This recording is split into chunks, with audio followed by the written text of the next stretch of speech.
You'll hear a parent that's younger, and I talk to these kind of parents a lot, and they'll be like, my son's a sophomore, and he's the most skilled kid on that team. I don't understand why he doesn't play. And I'm going to give you a little insight, and this is the reason I want to bring it. I thought this was pretty interesting today. So let's take this league and look at 2019. Okay, there's your stats for 2019, and hopefully you can all see the numbers on there. Muskegon was the first place team in the Eastern Division, and the National Training and Development Program was 5th. Okay, now when you hear a parent say something like, my kid's really, really good, I don't understand why the coach isn't playing him. Now, imagine playing with a team that, let's just pull up their roster. Okay, see the little icons there? Those little icons right there are NHL draft pick kids. I just want you to look at the kids they had on their team. Now, this is a 5th place team. Now, can you imagine playing on this team and only being in 5th place? Now, the reason is because of age and size. These are some of the most skilled players in the world. Clearly, the amount of first-round draft picks on this team was incredible. The amount of players on this team. You got the Hughes kid on this team. You've got I can't even tell you the other names on this that I really liked. I mean, there's some of these kids. Most of the time, coaches know what they're doing.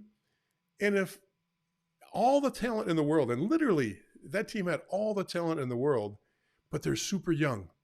If all the talent in the world can't beat age, and just by the way, Muskegon probably had 3 to 5 NHL draft picks off that team. It wasn't like they're slouches, but they weren't anywhere near what that USA development program was. I'm talking about just using the correlation of a parent with a high school kid in Minnesota or a high school kid in Michigan that's young but super, super talented, and he's not getting the same ice time as a kid that's just a little bit older, bigger, and stronger is getting, or maybe a lot bigger, older, and stronger. So there is a correlation to experience, and there is a correlation, and it's going to follow you all the way through. It's usually there's some method behind the madness for coaches when they're not playing kids that are younger and super talented. You as a parent have a choice. You can either side with your son and say, there's a grave injustice here, or you can trust the process that you put in before the season started, before you recruited to that team, before you signed the dot on that team, where you looked at the program and you said, it looks like they've got a good system in place. It looks like they're fair and even keeled with their players. Because most of the time, before it was your kid, everything looked great with that team. Here's an example of a team that could not have any better talent. Still a 5th place team because that talent can't overcome size and strength when you're playing with other really good players too, okay? And it trickles down to high school. It trickles down to peewees. The same kind of mentality comes.